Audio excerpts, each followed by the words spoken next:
Hello and a very warm welcome on behalf of Herbal India. I, Rakhi Bakshi, welcome you all. We have now hundreds of women now with us as friends and supporters, and I really, along with them, welcome you to this show today, the theme of which is how women are learning the codes of financial planning. Let me tell you who our esteemed speaker is, Dr. Sanjeev Mehta, who's been a doctor, an MBBS, who served in AIMS, but later found his heart, soul, and mind in finance and shifted to the world of finance and founded Finance Doctor. And he's somebody who has his hands, his mind, and his wisdom very well on matters related to finance. Our partner, ladies and gentlemen, is PCGL of Miranda House. We have been bringing you these shows for the last 1.5 years, and so many experts and speakers have joined, and through their insights, through their dialogues, we have only learned a lot all these years. We are also in a pandemic. We've faced it severely. So we are going to talk about how women can be smarter, wiser financial planners. So I begin the show. Dr. Mehta, welcome to Herbal India. Yeah. Thanks a lot for the introduction. And it's very good to be here. And as you had mentioned that it's aimed mainly at women. So for me, the theme would be flexibility. For women, flexibility is very important, whether it's in career or in other important aspects of their lives. And you also mentioned COVID. COVID, as we know, that interrupted lots of our lives and all that, and there this financial planning assumes even more importance. And for getting the flexibility, and especially if the career is interrupted because of reasons, being financially stable and having absence of financial worry makes it a lot easier. And financial freedom is a concept which sort of like helps us in achieving that. And in this session, my most important objective would be to introduce that. And as I was telling you, that I'm actually much more comfortable in an interactive session. So I'll just talk for a few minutes, introduce certain important concepts, and then we can have a lot of questions and all. Please go ahead, Dr. Mehta. We would like to listen to you. Yeah. And so how do I define financial freedom? Like financial freedom would be that where you're not dependent on the active income, where passive income is sufficient to meet your desirable lifestyle. And the word desirable is very important because it varies from one person to another. But if passive income is sufficient, then you are financially free, that you have attained financial freedom. And active income, as the word suggests, it's mainly comes from active employment or doing many like active activities. And the passive income would be that the most common source would be from investments, or it can be from rent, it could be from royalties, or so essentially when passive income becomes sufficient to meet your desirable lifestyle, you're financially free. And there are different phases of life. And in financial planning, we will divide it into sort of like two most important phases, which are accumulation and distribution. There could be a phase where income is very good, where you can save, and that will be sort of a distribution phase. And that will be accumulation phase. And there are phases where you would like to utilize that money. I mean, the more commonest of that is retirement, but it's not related only to retirement, because now a lot of people, they want to be entrepreneurs, especially the young people, they want to be on their own. A very popular concept in the US is that FIRE, like financial independence, retire early. So that is also like sort of like where you are trying to attain financial freedom. And so it's important that we utilize the accumulation phase very well. That when we have income which is more than our expenses, that we put our savings to maximum use. And there in India, what has become very popular, and right now also, like if we look at the financial markets, every day we are hearing about like financial institutional investors selling a lot of Indian equities. Although it has been volatile, but it could have gone down much more. I mean, the volatility could have been a lot more. But one very important factor is that the domestic money in Indian equity markets is increasing quite a bit. And one of the main sources is this SIP, which is Systematic Investment Plan, where we sort of like invest every month, and where the money is debited automatically from the account. So therefore, there was a very popular book in the US, The Automated Millionaire, where it is that the concept of like pay yourself first, that like before you have spent it, the money is already channelized towards some good investments. So that is SIP. And compounding is very important, that if we start early, that we can motivate our youngsters to start as early as possible, because each year counts because of power of compounding, and each percent also matters. And that's where the equity is very, very important. One of my professors at the Wharton School, he had written a very good book, Stocks for the Long Run. There he had analyzed like charts of 200 years of different investments, and equity turns out to be the best. It is undoubtedly volatile, as we are seeing it for the last couple of months, and that one day it goes up quite a bit, then it goes down. But in the long run, if we look at the long-term charts, it is very stable. It's and it's in a growing economy, it's always an upwardly sloping line. So therefore, and especially for women, it is very important, because the emphasis in our country has been that gold and jewelry, that emphasis should diminish. Because again, referring to those 200-year charts, while equity, because it is related to the economic growth, so it gives very, very good returns. Because like if we look at last 30 years, the returns are 15% compounded annualized in India. And but gold is almost zero. That there could be phases when gold goes up a lot, but there are phases when gold comes down quite a bit. So if it 200-year return is very, very close to zero. So that is the difference. So and each percent matters. So therefore, how we invest is very, very important. While taking minimal risks, it is possible to generate good returns.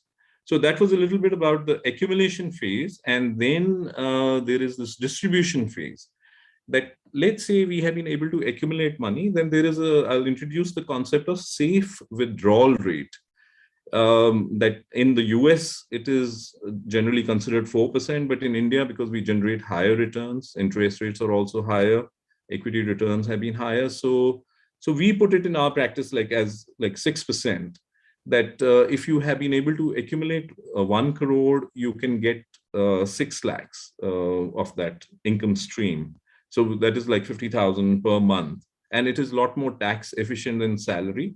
So we tell people who have retired, or people who want in financial independence for whatever reason, that 1 crore would and 2 crores would give 1 lakh and all that. So in accumulation, we can have our targets, and then distribution phase, we can adhere to safe withdrawal rate. Because the simple concept is that if we are generating, let's say on a conservative basis, 11%, 12%, and if 6% is the distribution, then our portfolio is growing also to take care of the inflation. And now with the nuclear families, the longevity and all that, that becomes extremely important. And so it's possible to generate a monthly income stream while growing the portfolio also. So in a way, what you have accumulated can go a very long way, and it can remain. I mean, if the conditions become very difficult, it will finish. But I would say that it can. aim should be that it should stay till perpetuity. So financial planning is what it smoothens the cash flows, that in the accumulation phase we save, in the distribution phase we utilize. So it smoothens the cash flows. It therefore takes care of the changing life circumstances. It gives sort of like rise to the flexibility in terms of whether career breaks or something. And as I was saying, that COVID is a big illustration of that, where lives are disrupted. And therefore, just utilizing some of these simple concepts like SIP and then safe withdrawal rate, giving yourself targets, because I had written a book, Winning the Wealth Game, which had a very strong and deep analogy to cricket, that if we have a target, then the probability of achieving that is much higher. So if we give ourselves some notional target here that we want to accumulate so much by this time, then how much do we need to save and things like that. And if we say that, okay, 60% of the goal is achieved and all that, so that will motivate us to save more. Then the quality of investments has to be good. And then when we are in the distribution phase, that how much sticking to safe withdrawal rate and all that can give us a lot of that safety, can lead, like I tell everybody, that one could be free from financial worry by just following certain simple concepts, and we can do much better. And it is empowering, and especially for women, it is very, very important. So as I said, that I'll talk only for a few minutes, and but I'll be very happy to take any questions which you have. Sure. And no, I begin that Q&A with you now, but I think these important codes, as we call it, or the, the elements, the minutes that you just talked about, I think it will only go a long way in empowering women, because they need to understand. In fact, they need to chart out their financial roadmap so that they can be confident. Why it is important, ladies and gentlemen, for a woman to be financially smarter and wiser is because on her own, she can really feel secure. Money gives that kind of security, and that's why it's important to have that kitty and that bandwidth, with a woman. And that's why we thought that we are going to talk about women and their financial planning. Also, as Dr. Mehta, you also mentioned, we are in COVID times. So many women have lost jobs. So many women, even at home, are facing that financial stress. So it's only important that one should first educate oneself. So let me, for the benefit of this diverse group of audience also, which is watching right now, which is a mixture, I would say, of homemakers to professionals to maybe smarter professionals who've been there in the profession for a number of years, we'll accordingly frame those questions and put it across to you, Dr. Mehta. First of all, what is really important? I mean, financial education, let's say, and how a woman can get financial education to be financially wise. Why it is important for me to first of all know that this is important. Yeah. See, financial education, I would say that the best way is to actually plunge into it, because I mean, again, a lot of sports, like when you start playing, you get better and better. And I recommend to everybody that to start saving and investing, even with a very small sum, so that they get a little bit of that experience. And even if, let's say, only 5% of the goal is being achieved and all, but still it is extremely useful. So with a small sum, if one gets into it, and then one sees one gets used to the fluctuations and all that, and one can then this thing. I would say that, like, for example, for the stock market, investing in equity market, I was talking about equity, that it's actually the long-term experience tells us that this is the best asset class. And there are 3 principles of investing in that you have to have the diversification. So initially, do not go into individual stocks, because then for each stock, you have to get into the decision that when to take profits or when to, and if a stock is losing money and all that. So to get into a good mutual fund scheme is a good starting point. And so that is there. And then there are these 2 other principles, like time horizon, that equity, because it is volatile, so it should not be used for any contingency and liquidity. This thing that, because like for example in COVID, we saw a major decline, and if we needed the money, then exit would have been at very low levels. And if it's long-term money which is invested in equities, then we have like exit is at an opportune time. And the third is the valuation, that like for anything, like when we buy like some furniture or anything, we shop around, we look for value for money. Similarly, there are some very simple ratios which one can start educating oneself, like there is its price earnings ratio and things like that, that whether market is valued higher than what it should be, then one should not get into it and all that. So these are three simple principles. There are, Okay. I mean, it can be self-taught. There are a lot of simple books and all that, so one can get into that. If one invests, one can interact with a professional and all that. Do ask lots of questions, because it's your money. Always, I mean, like, and that will be the best part of education, because it's your own money, it's fluctuating and all that. So ask lots of questions. And what should Uh, they read? I mean, what should one read in terms of, let's say, the journals? We have TV shows also, one or two channels who tell us. But what about, gaining knowledge? So would you recommend on your part something that one should lay one's hand on to really understand it much better? Yeah. Let's say the first thing, what I was saying, that if you are in the market, then your intrinsic motivation to see some of these programs becomes a lot higher, because then you are relating it to that it's little fluctuating and all that. So like some business channels have some very good programs for investors, like the CNBC is very good. Economic Times has a business channel. Reading some of the business newspapers, because every day what's happening, that what are the, like for example, like budget was a very major event and all that. So so even if one doesn't have the time to analyze and all that, but there are a lot of these articles where some expert is like very quickly summarizing that what is good and what is not so good, and what they expect. So I think a little bit reading some of the business newspapers, and there is a page which is markets page in Economic Times. So Okay. reading that, it keeps the heading Yeah. headlines and all. Sure. Some of the questions I was trying during the daytime, trying to gather as to what women think when it comes to financial planning. Mm. These are the questions which is based on their feedback and their query. So one of the question, of course, related to insurance. How should they get into that? So for example, medical insurance, insurance of all kinds. You've talked about SIP. How does one insure for one's life, make it, a smart management of finance and the consolidation, so to say, to make a secure life for oneself? Yeah. Insurance is very, very important.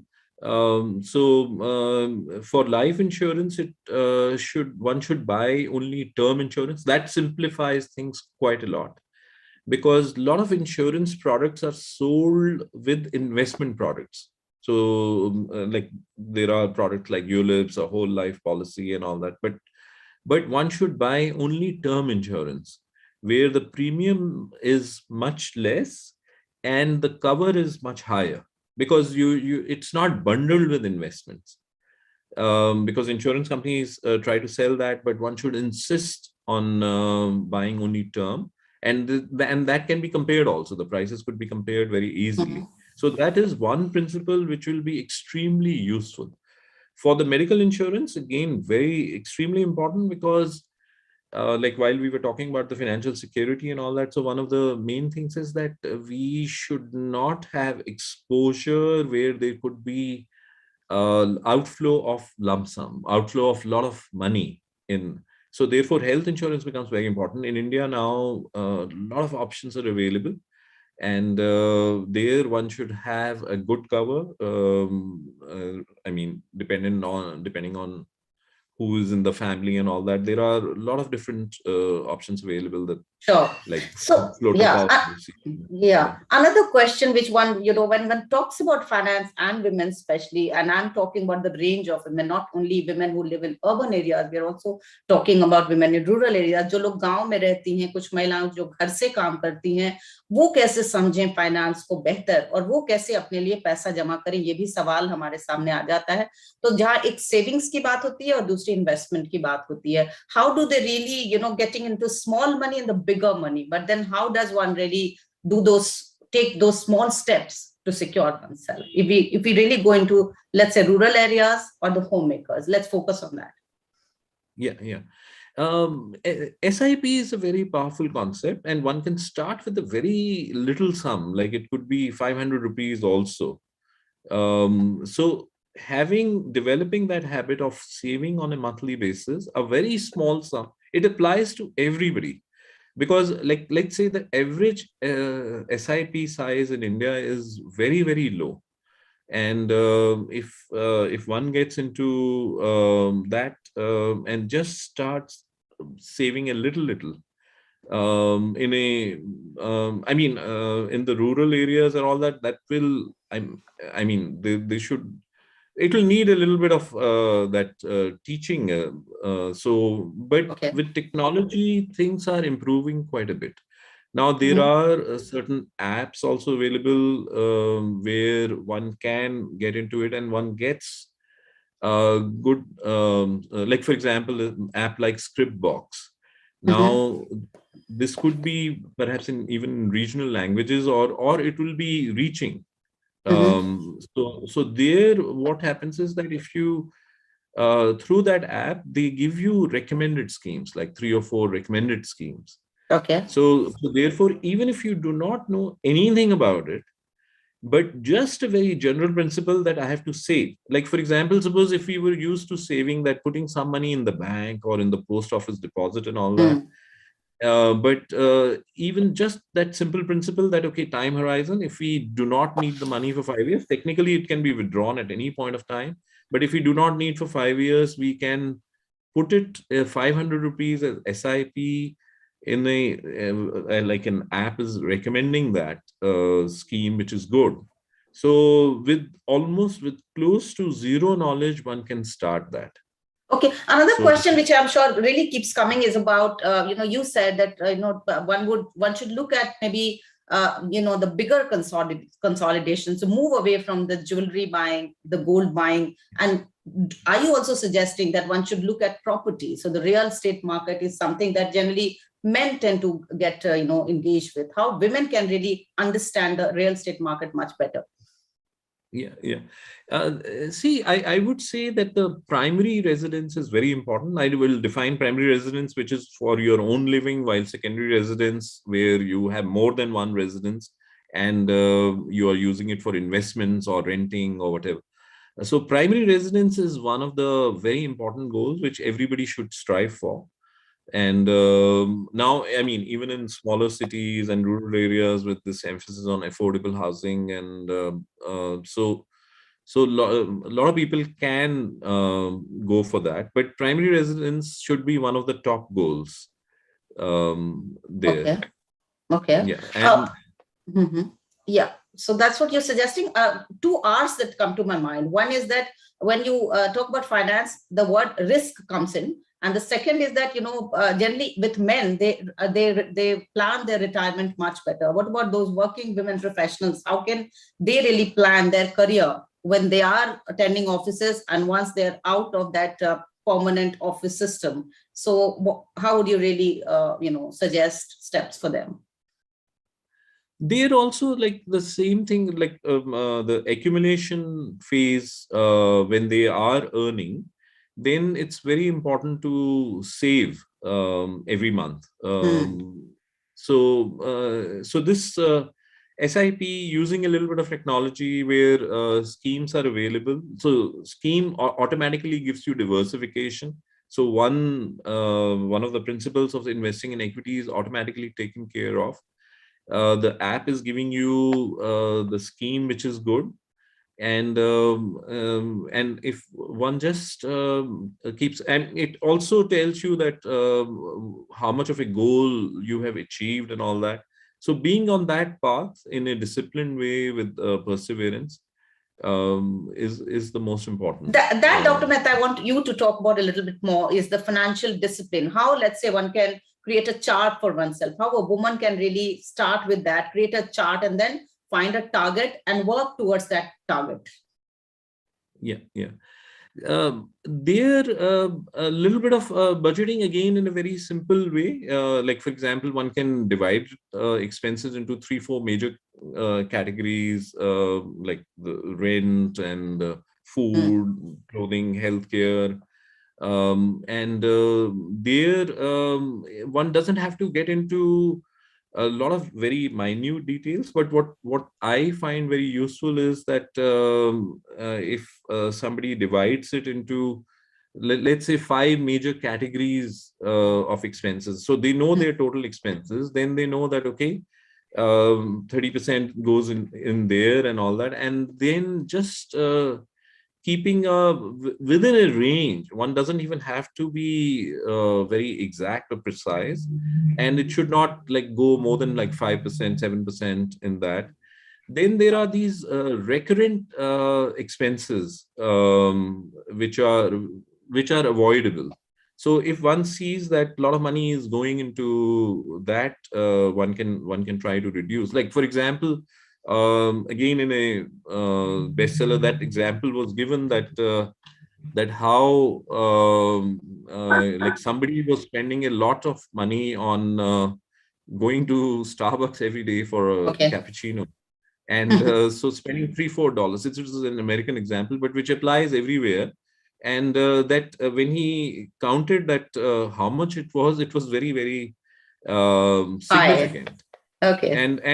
And then if one looks at the compounding, actually one can motivate oneself. Like for example, 1 rupee invested every month for 5 years at 12% gives rise to 80. But in 10 years, it gives rise to 230. In 15 years, it gives rise to 500. That is also that, you know, the patient system and discipline system of creating. I can see Madam Madhu Sharan raising her hand, and if she has a question, Madam Madhu Sharan, please go ahead. Yeah. Hello, good evening. Dr. Mehta, always you have guided us, and it's a very, whatever I wanted to ask was answered before. You know, the way you taught, and Rakhi also put a very nice question for generally for middle class women who are completely unaware of finances. They don't know how to save their money. They do not have the control over their money. And even if they have, they just spend without thinking about it.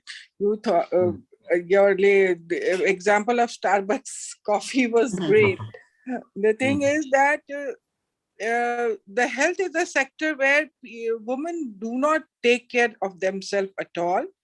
And if we have to plan about health in future, like, you know, a middle class and lower middle class women who are really not aware of the finances, and if they fell sick in the old age, how to take care and who will look after them financially. Is there any scheme about that? There are a lot of medical schemes and medical insurances, I know, but all of them have so much ifs and buts. They take so much of, like, after 60, if you want to get medical insurance, you will never get, because you will have some kind of ailment, and they will the insurance gets much more higher, and the everything, so it becomes really inaccessible to reach out. So can you throw some light about that, to take care of their health in for old age, and what should be the planning about that? Yeah, one is that it relates to my medical background also, because when I was doing MBBS at AIMS, so in our internship, out of 12 months internship, 4 months had to be spent in villages. So like we used to be there, and generally there will be no equipment and things like that. And I remember one this thing that where in one village some cases of cholera were detected, and the whole village was standing in the queue and we were 4 interns and who didn't even have that needles and all, and we were boiling those and giving those. So there, that lot of that perhaps still hasn't improved. Yeah. I was very So shocked when I wanted to get an insurance, and they started rejecting me on one other that you have blood pressure, you have to take this care, and the premium will be very high, and everything. So many people cannot afford it. Yeah. But at the same time, there is, if one looks at it like as compared to 10 years back or 15 years back, insurance has improved also quite a bit. So and there are certain like this telemedicine, because again, going by an example in Karnataka, because I was exploring some like talking to some technology person who had done telemedicine projects, and they were doing it for the government in Karnataka. Okay. And where again, specialist is there in Bangalore, and his advice is reaching where they have these healthcare workers. So the number of those healthcare workers is increasing who can understand what the doctor is saying. So they become the medium between the patient and this thing. Because when we used to go to the village as intern, it would be that if somebody needed any care, they had to travel 150 kilometers to a district hospital and all that. So those were very inadequate. But I think again, in our country, the healthcare system is so pure that you can't take you can't depend on that healthcare system of government. I think there's a very kind of structure also. India, as we say, is a diverse country. So Dr. Mehta, you would agree that the financial awareness of that kind, because what Madam Sharin is also saying is that how to really be smart in understanding where to go and how to go, isn't it? Yeah. There I feel that the solution is creating these like a legal profession, like what they say, that paralegals and so para healthcare workers and all that. So those will generate employment also. And in some states, there is a work in that direction. And with technology, with telemedicine, things will be okay. So So we'll have a couple of quick questions as well. I think moving to, advanced stage of planning, because women are advancing in all sectors. They're from moon to Mars to space to startups. Women are everywhere now. They're marching in uniform. They're doctors. They're chartered accountants. Name a profession and they're there. But how do they really fare in stocks? The stock market is something that now women are also getting into. Any word of advice there, Dr. Mehta? Yeah, see there, the percentage of women taking interest has definitely increased. And there again, I mean, suppose if we, let's say, in a webinar like this, or wherever, because your first question was about financial education. Actually, it is a lot simpler than what it seems to be. And these 3 principles can be taken care of. So it's just a matter of a little bit of awareness, a little bit of that education. Alertness also, yeah. Alertness. And therefore, I feel that the most important point is to actually start investing. Even if at that time, even if one is uncertain, one can start with that small amount, and then one can start looking like what we were talking about, that various channels or looking at the fluctuations and all that, and one learns a lot. But the principles actually are very simple. So I would say that like just start doing it. Take the first step. Yeah, put in money and just believe. Yeah. So any other question that somebody has to ask? Because Dr. Mehta, is an expert, and we are only privileged and delighted that he has given us this time. Any other question coming in here? You can raise your hand or you can come in and ask your question as well. Hindi में भी आप बात कर सकती हैं, अगर कोई अपना सवाल हिंदी में पूछना चाहती हैं तो आप हिंदी में बेशक जी so Yugandhara, I can see you. Please go ahead. how to prepare. Yeah, hello, sir. How are you? Hi. Hi. How are you? So the question, very well, sir. So the question that I had are two of them. One is, how wise is it to keep a FD, a fixed deposit in a bank, because that's immediate liquidity, and you may need it, sometimes in case of emergency. So one is that, since the interest that we get is fairly very low. So does it make sense to keep it in fixed? And the other thing is, my son has just turned 18 plus. So I wanted to know, how should he build his finance journey? I mean, you said SIP is one of them, but he's also interested in purchasing shares. So does it make sense for him to, do that through a broker or, on his own? Okay. Yeah. Good, very pertinent questions, Dr. Mehta. Yes. Yeah, that's really nice. Yeah. The second question that where this now actually post-COVID, lots of very young people have started investing, because if one looks at and these online brokers where the commissions are close to zero, like this Zerodha, and they have millions of investors, and a lot of very young people have started.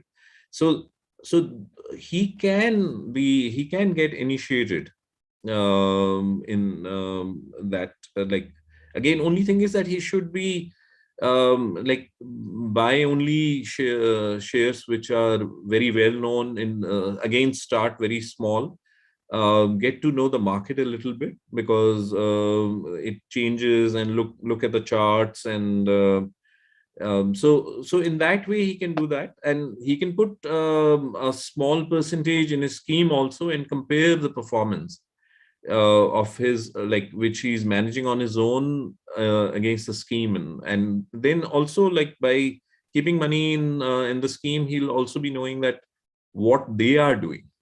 So he can essentially compare that.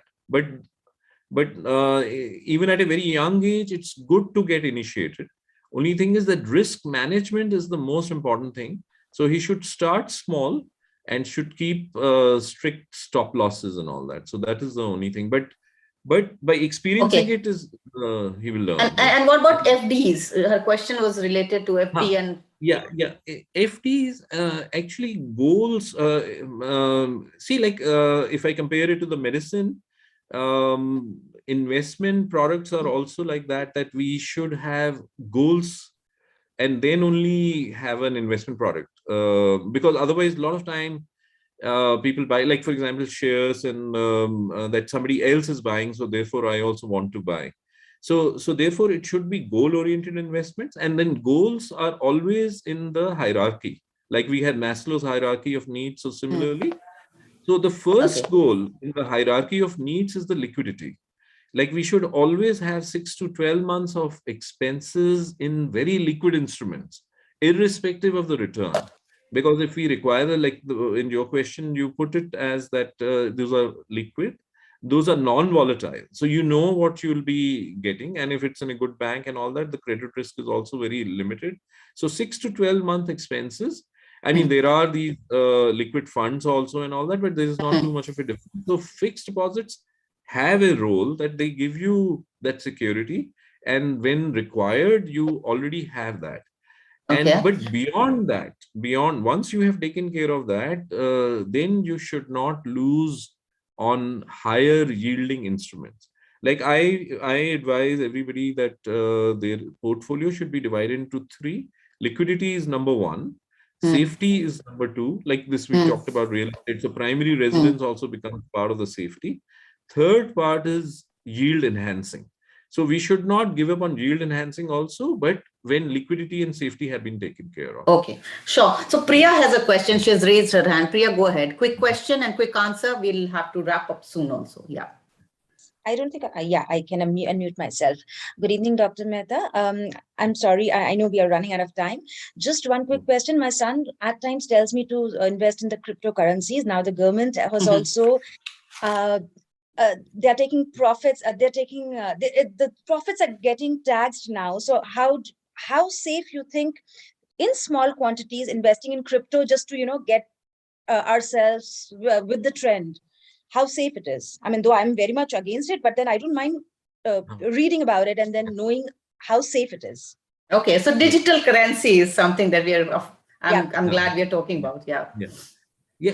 See, crypto, because it has generated a lot of discussion, because quite a few people have made very good returns there, because it falls to 30,000, then it goes up to 70, then it falls again.